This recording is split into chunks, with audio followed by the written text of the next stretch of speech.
com os jobianos! Como vocês estão? Só de boa! No vídeo de hoje vamos partir para a nossa segunda aula para estudar o capítulo 1 de Filipenses. Para quem já assistiu o nosso último vídeo sabe do que nós estamos falando, hein? Para você que ainda não assistiu e não sabe o que a gente está falando, volta no vídeo anterior, procura lá os nossos vídeos para você poder aprender sobre este método indutivo, a parte introdutória, para a gente poder então dar sequência no estudo. Exatamente. E como o Guilherme falou, né, na última aula nós demos uma pincelada, né, falando sobre como funciona o método indutivo, a parte teórica, né, fizemos as perguntas arqueológicas sobre o livro de Filipenses, falamos sobre os 3 passos, né, que é o passo da observação, da interpretação e da aplicação. E aí a gente deixou uma lição de casa para vocês, né, para vocês fazerem o primeiro capítulo, e hoje é o momento da gente compartilhar, né? Compartilharmos juntos as informações, a interpretação que cada um fez, né? Para chegarmos a um consenso. Bom, como eu falei para vocês, o primeiro passo consiste, né, em fazermos a observação, então a gente só vai ler, né, o capítulo 1 e fazer as marcações. Vamos começar a ler? Paulo e Timóteo, servos de Cristo Jesus, a todos os santos em Cristo Jesus que estão em Filipos, com os bispos e diáconos. A vocês, graça e paz da parte de Deus, nosso Pai, e do nosso Senhor Jesus Cristo. Agradeço. Para mim, o viver é Cristo e o morrer é lucro. Bom, então a gente terminou a leitura. O próximo passo seria a gente fazer marcações, né? Então eu já fiz as minhas. Como eu falei para vocês, eu costumo usar cores, né, para ficar mais fácil da gente identificar. Então, por exemplo, aqui eu pinto de amarelo toda vez que eu encontro um lugar, né? Aqui tá falando palácio, prisão, conforme os passos que eu tinha falado para vocês. Bom, terminamos essa parte da observação. Como eu falei, a gente também costuma procurar no dicionário algumas palavras que a gente não conhece, só que nesse caso aqui tava tranquilo justamente por conta da versão da minha Bíblia, né, que é a NVI, então é bem mais simplificada. Bom, terminamos a observação, a gente parte para a interpretação. Pode ter certeza que vai ter muita coisa para vocês aprenderem, muitas lições para tirar desse capítulo, né? Então vamos lá. É importante que não pare por aí também, né? Vocês vão aprender a aprender sobre a Bíblia, então entendendo o método, entendendo como é que funciona, busquem aplicar esse aprendizado em toda a Bíblia, se possível. Então, constantemente. Por exemplo, a gente sabe que a Bíblia é um livro vivo. Quantas vezes você ler a palavra, não importa se a passagem é conhecida ou não, você pode tirar aprendizados disso e sempre você vai aprender coisas novas. Com relação a esse estudo é a mesma coisa. Você pode estudar o mesmo livro várias vezes e sempre Deus vai falar de uma forma diferente com você. E essa é a beleza da Bíblia, porque ela é de fato um livro vivo, de fato é a palavra de Deus, e glória a Deus por isso. Primeiramente, como a gente já falou, né, do estilo literário, o livro de Filipenses, na verdade, é uma carta escrita por Paulo, né, e aqui no primeiro versículo nós já vemos quem é o remetente e quem são os destinatários, né, então no caso, Paulo, né, e Timóteo, que era o ajudante dele, que estava preso juntamente com Paulo, e os destinatários, todos os santos em Cristo Jesus que estão em Filipos, os irmãos da igreja de Filipos, no caso. E aqui vale ressaltar, né, quando Paulo se apresenta, ele se cita como servo de Cristo Jesus, né? Então, é algo diferente, porque, por exemplo, em Gálatas, como Paulo ele estava sendo acusado pelos falsos mestres, né? Ele já se apresenta na carta como discípulo, né? Como apóstolo de Jesus, né? Ele já se apresenta como apóstolo de Jesus, porque para mostrar para essas pessoas que ele foi enviado por Deus, né? Que tudo aquilo que ele pregava não era coisa da cabeça dele. Então aqui, como a igreja já sabia quem era Paulo, né? Era uma igreja muito amada, era uma igreja amiga de Paulo, ele simplesmente se apresenta como servo, né? E aqui, servo quer dizer escravo, né? Mas aí não seria um sentido de escravo como a gente tem em mente, né? Aquele escravo que é torturado, pode dizer, machucado pelo Senhor, né? Pisado pelo Senhor, humilhado, escorraçado. Não é nesse sentido, mas no sentido de como se fosse uma questão de escolha pessoal, né? Onde Paulo se coloca na condição de servo por escolha própria. Então, é aquele Senhor que liberta o seu escravo, mas por gratidão o escravo ele não foge, ele não segue o próprio rumo, ele volta para servir o Senhor por gratidão. É nesse sentido que Paulo se coloca como servo, como escravo de Deus, como escravo de Cristo. É interessante que Paulo ele fala por ele e por Timóteo, mas como se o Timóteo tivesse o mesmo posicionamento. Então eles estão fechados juntos e eles falam dessa mesma forma. Antes de falar que é alguma coisa, títulos e etc., eles se colocam como servos de Cristo, como escravos de Jesus. Então, servo é aquele que serve, aquele que está disposto a fazer a coisa acontecer. É basicamente essa posição que Paulo se coloca. E aqui, como a gente falou já anteriormente, né, a carta aos Filipenses é conhecida como a carta da alegria, porque a gente vê a demonstração de afeto de Paulo, né, por essa igreja, por esses irmãos, e o tempo todo ele está dando graças pela vida deles, né, e justamente por quê? Se a gente procurar ler lá em Atos, em Coríntios, por mais que Paulo tenha sofrido, né, durante a passagem dele por Filipos, né, ele foi preso, ele foi açoitado, mas quando ele fala: agradeço ao meu Deus, né, no versículo 3, agradeço ao meu Deus toda vez que me lembro de vocês, né, então ele tinha uma lembrança boa, porque apesar das experiências ruins que ele teve ali naquele lugar, ele também tem lembranças boas, porque a igreja de Filipos é uma igreja que tinha visão missionária, era a igreja que ajudava Paulo, né, diante das necessidades, né, quando ele passou por dificuldades na igreja de Corintos, quem enviou a oferta foi a igreja de Filipos, né. E aqui vale ressaltar também no verso 2, o interessante, a gente falou no vídeo anterior, por isso é importante quem não viu, veja, né? Já para tudo que você está fazendo agora, já deixa o like nesse vídeo, que ajuda muito, se inscreve no canal se você ainda não é inscrito, volta no vídeo anterior e assiste. Por quê? Fazendo uma menção, né? No vídeo anterior a gente disse que a igreja de Filipos ela era bastante vasta no sentido de ter muitas pessoas diferentes, né? Então, raças, posições financeiras, etc. Aqui no verso 2 exemplifica muito bem isso, porque ele diz: a vocês graça e paz da parte de Deus. O que isso significa isso? O que tem a ver, né?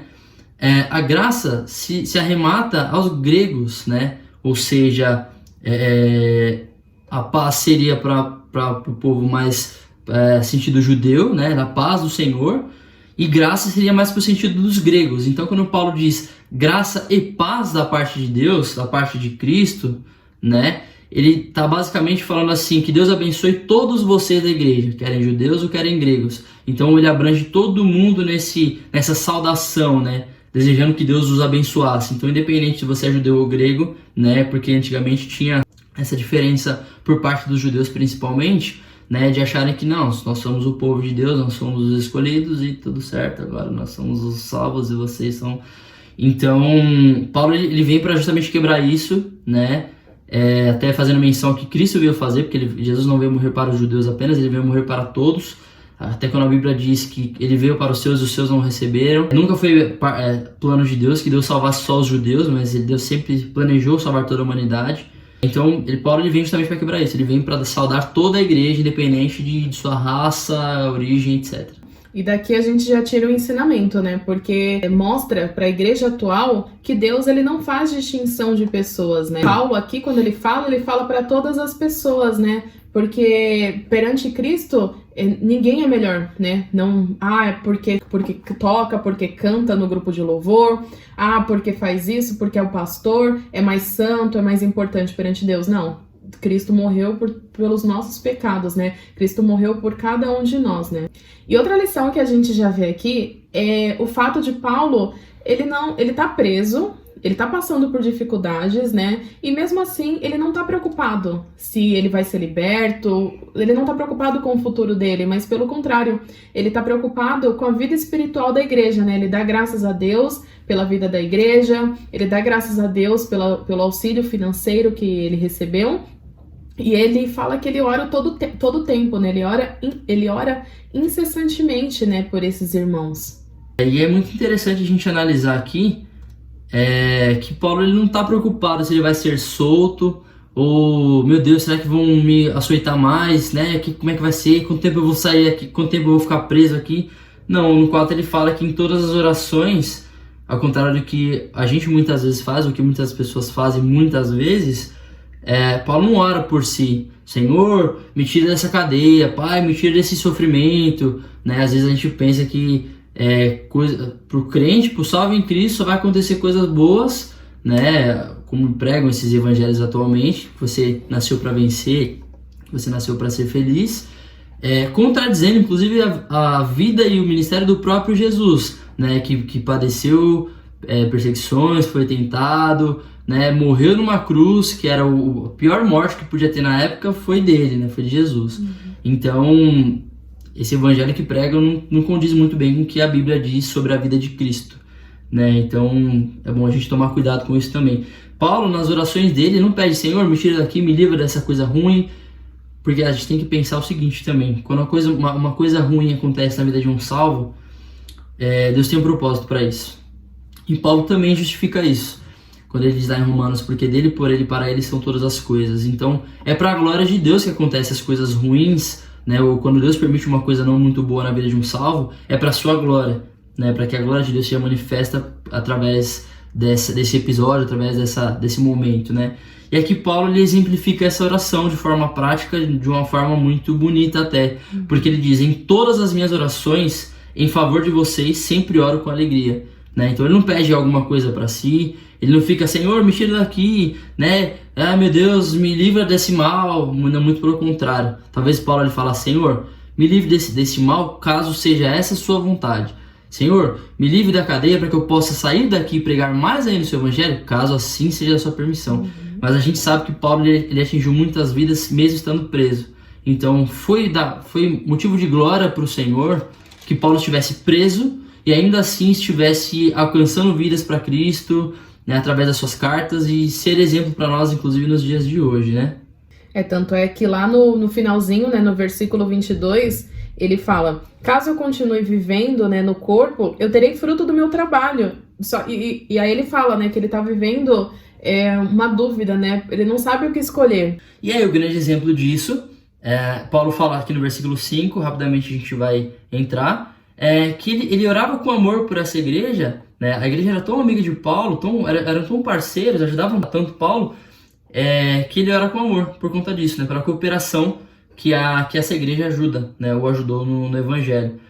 E aí ele fala que está convencido de que aquele que começou a boa obra nos irmãos irá completá-la. Então ele conhece tão bem essa igreja, uma igreja que Paulo tem tanto carinho por estar junto com ele, correndo junto com ele no evangelho, ajudando, né, de fato, efetivamente, que Paulo tem a convicção de que eles são salvos e que Cristo irá completar a boa obra, Deus irá completar a boa obra que já começou antes. E aí no verso 7, como ele segue dizendo aqui, né, justamente complementando essa ideia, né, de que mesmo preso ou livre para pregar a mensagem, né, tanto preso escrevendo as cartas como se ele estivesse livre visitando as igrejas, fazendo todo o trabalho missionário, era uma igreja que estava junto com ele, não somente em orações, mas também ajudava financeiramente, fechava com Paulo para que Paulo pudesse dar continuidade no seu trabalho ministerial. Então, por isso que ele fala que eles eram participantes no sofrimento, né, de Paulo, porque eles tinham essa visão. E aí, para deixar evidente isso daí, né, ele fala, né, ele complementa o versículo 12, quando ele diz que é bom ele estar passando por isso, ele vê coisas boas, ele vê frutos do sofrimento dele, da perseguição que ele sofreu, dos açoites, e ele complementa no 13, como resultado do quê? O resultado das perseguições, da prisão que ele sofreu, tornou-se evidente a toda a guarda do palácio e a todos os demais que estou na prisão por causa de Cristo. Então ficou evidente para todo mundo ali dentro da cadeia que Paulo estava ali por conta de pregar o evangelho. Ele não cometeu crime algum, o crime dele foi pregar o evangelho. Então, para ele vê isso com bons olhos, porque ele estava testemunhando da palavra de Deus até no meio da prisão, no meio da adversidade, né?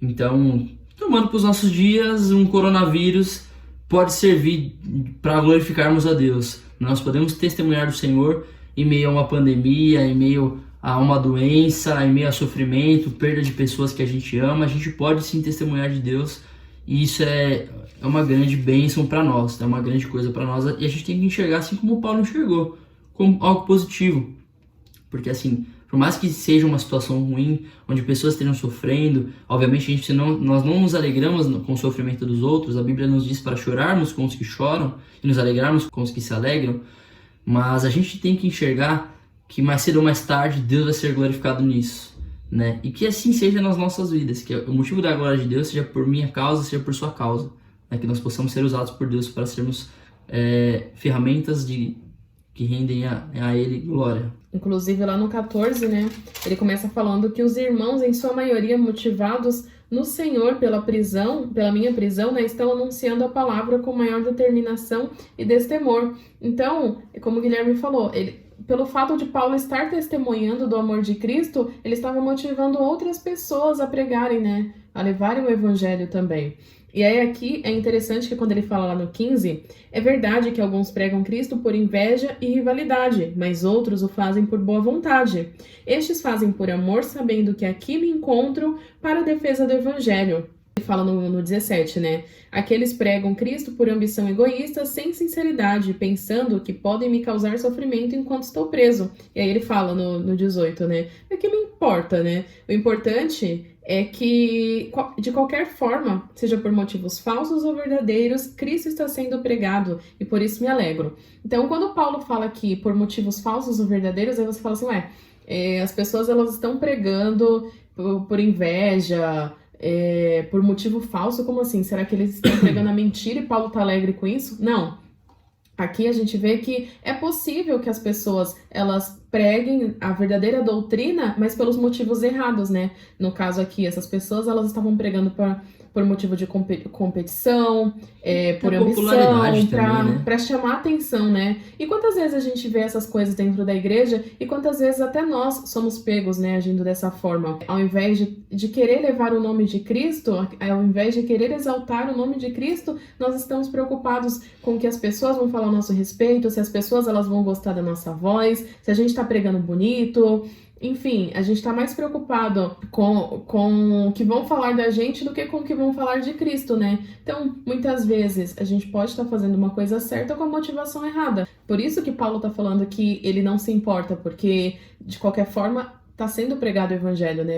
Diferentemente de quando a gente vê lá em Gálatas, né, que ele estava totalmente revoltado porque as pessoas elas estavam pregando mentiras, né? Eles estavam vindo com heresias. Então ali ele não aceitava. Mas aqui eles estavam pregando a verdade, mas com o objetivo de trazer glória a eles, né? E é importante a Mayara ter citado isso, porque para os mimizentos de plantão, né, que vão provavelmente assistir o vídeo ou não, né, mas é bom a gente entender que não é que não tem problema, né? Tudo bem se você faz...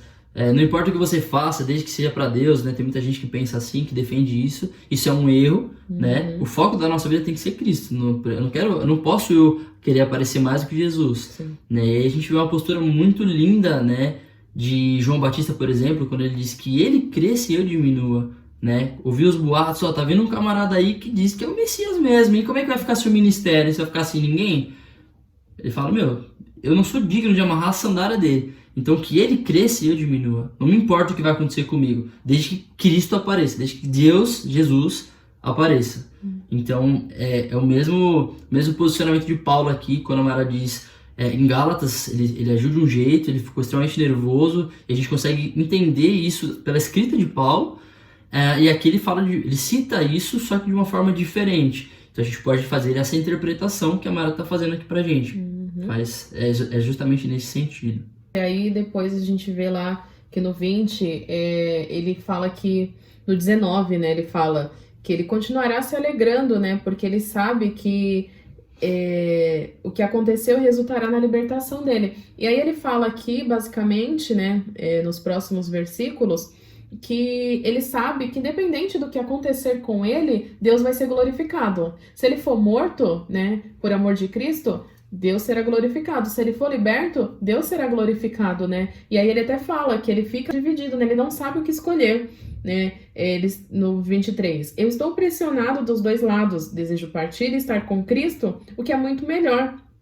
Contudo, é mais necessário por causa de vocês que eu permaneça no corpo. Convencido disso, sei que vou permanecer e continuar com todos vocês para o seu progresso e alegria na fé. Então, para Paulo, tanto fazia, não importava se ele morresse, né? Porque, como ele fala lá no 21, porque para mim o viver é Cristo e o morrer é lucro. E é muito interessante a gente analisar como é que Paulo ele enxergava, né, o evangelho, a vida cristã. A pessoa ela tem que estar muito firmada em Cristo, tem que ter uma maturidade espiritual assim muito grande para chegar a essa conclusão. A gente pode, por exemplo, desenhar isso ou imaginar essa convicção daqueles nossos irmãos em Cristo lá do Oriente Médio, por exemplo, né? Que são levados à forca, são levados a afogamento, decapitados, e eles são sentenciados a isso, e no caminho que eles vão para a condenação, ou seja, para a execução, eles vão sorrindo. A gente não vai entender isso no Brasil, pelo menos, enquanto a gente não começar a conhecer de Deus e nos aprofundarmos em Deus, porque isso exige uma profundidade de conhecimento de Deus muito grande, que infelizmente no Brasil a gente não tem, né? Eu falo com isso porque a gente vive num país onde a maioria se diz cristão, né? Por crer em Cristo. É lógico que nessa informação, nesse dado, incluem-se os católicos também nisso, religiosos AX, né, etc. Porém, uma grande parcela disso são evangélicos que vão às igrejas aos domingos, né, uma boa parcela disso. Então, a gente vive um evangelho muito raso, né? Por isso também agradeço a iniciativa da Conjob, né, que nós estamos fazendo aí de estudos, né? Vamos aprender a aprender de Deus. A ideia do estudo é justamente essa, para a gente poder chegar um certo dia. Lógico que a gente tem que comer muito arroz com feijão, né, para chegar, entre aspas, no nível de Paulo. Só que Paulo era um homem comum, né, que Deus usou muito porque ele se dispôs, né, ele buscou a Deus, ele se dispôs a ser usado pelo Senhor no momento da sua conversão. A gente vê isso em outros livros, né, obviamente, mas assim que Paulo se converteu, ele não foi pedir licença para os apóstolos, ele não foi pedir licença para outras pessoas que estavam pregando, ele simplesmente teve um encontro com Cristo. Jesus falou que ele seria usado grandemente na sua obra, e ele simplesmente saiu dali. Quando ele recuperou a visão, ele ficou 3 dias cego, porque ele teve um contato com Jesus, literal, né, presencial, e a partir desse momento que ele retoma a sua visão, ele sai pregando. Então ele não pergunta, né, o que será que pode me ajudar aqui para pregar? Não, ele simplesmente compreende a mensagem e prega Jesus, que é a mensagem central não somente da Bíblia, mas tem que ser a mensagem central das nossas vidas. A gente nunca vai experimentar isso com o Evangelho raso. A gente só vai experimentar esse tipo de coisa quando a gente mergulha na palavra de Deus, quando a gente, sabe, cai de cabeça na palavra. Aí a gente começa a compreender, e quanto mais a gente compreende, mais a gente tem que pedir a Deus a compreensão necessária, e Ele vai nos dar. Se nós pedimos, Ele nos dará. Então a gente vai começar a crescer espiritualmente falando e ter essa maturidade que Paulo tinha, né, para poder falar. Para mim, o viver é Cristo. Então, enquanto eu continuar vivo nessa terra, eu vou continuar servindo a Deus, eu vou continuar... E não é só ir à igreja, obviamente, como a gente conhece, a gente sabe, né? Não é só ser um domingueiro, né? E segunda a sábado, como é que é a sua vida? Ou segunda a sexta, porque sábado tem programação. Mas como é que é a sua vida, né? Você vive Deus, né? Você ora, você lê a palavra. Ah, não, eu tô cansado, sabe que eu trabalho muito, né? Então, por que a gente chega a essa conclusão? Viver para mim é Cristo. Servi-lo 24 horas por dia, todos os dias. Falhei, caí? Levanta, pede perdão e segue com Cristo. Essa é a missão de Deus para nós. Então, o viver é Cristo e o morrer é lucro. Se eu morrer, eu vou para o céu, glória a Deus, vida que segue. E aqui, no 27, ele traz um comando, né? Eu acredito que vocês tenham marcado, né? Ele fala: não importa o que aconteça, exerçam a sua cidadania de maneira digna do evangelho de Cristo, para que assim, quer eu vá e os veja, quer apenas ouça a respeito em minha ausência, fique eu sabendo que vocês permanecem firmes num só espírito, lutando unânimes pela fé evangélica. Então, Paulo, além dele falar que ele não se importava com o que estava acontecendo, né? Ele ainda falou para a igreja: olha, não importa o que vai acontecer comigo, independente de eu sobreviver, de eu continuar preso, de eu ser liberto, continuem exercendo a cidadania de vocês, né? Porque nós sabemos que nós não somos cidadãos aqui, nós somos cidadãos dos céus, e como cidadãos dos céus nós devemos viver de tal maneira, né? Então é isso que Paulo está orientando a igreja, né? Continuem firmes, continuem com essa visão missionária, viver em unidade, né? De maneira que agrade a Cristo. Continuem falando do amor de Cristo, né? Continuem sendo luz do mundo e sal da terra. Basicamente é isso que Paulo está falando aqui, né? E pode ser aplicado para nós nos dias de hoje, né? Independente das circunstâncias, independente do que está acontecendo no mundo, a gente fica preocupado, a gente fica, mas não deixemos de exercer a nossa cidadania, né? E é interessante a gente acrescentar aqui também Quando Paulo fala lutando unânimes, ou seja, juntos, no mesmo propósito, na mesma direção. E aí unânimes traz a menção ao quê? Lembra do barco, né? Antigamente os vikings, né? Aquele filme de época, a gente vê muito isso, né? Os caras remando ali embaixo do barco, todo mundo tem que remar junto na mesma direção, porque se alguém fora do ritmo vai remar, atrapalha o todo, o barco, a se locomover para o destino que eles têm que seguir. Então a ideia de Paulo é justamente essa: remem juntos para na mesma direção, para o mesmo sentido.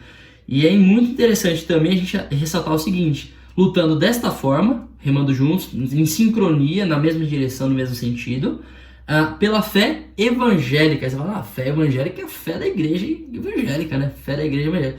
Na verdade, não.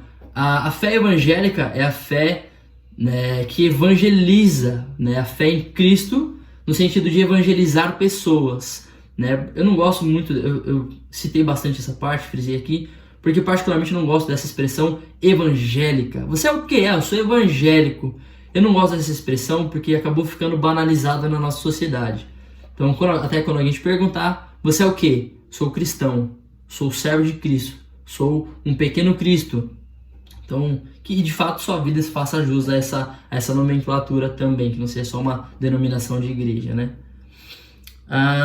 E aí ele complementa no 28, né? Não deixe intimidar por essas pessoas que se opõem a você, né? Mas que você seja ousado a ponto de você não ter medo, saber que quem está com você é maior do que quem está no mundo, né? Então que isso sirva pra gente de não somente de lição, mas de exemplo prático também, pra nós não ficarmos intimidados com aquilo que as pessoas vão pensar da gente, com aquilo que as pessoas podem falar. Antes nós tenhamos em mente que quem está conosco é Deus, Ele quem nos capacita para fazermos a boa obra.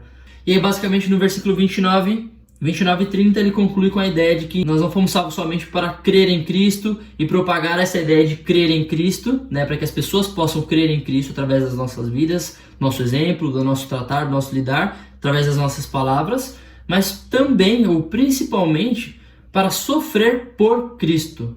Jesus ele nos chama para padecer também por Ele, né? A gente sabe que a porta estreita mas não é a porta estreita e o caminho largo, é a porta estreita e o caminho estreito, então não vai ser fácil.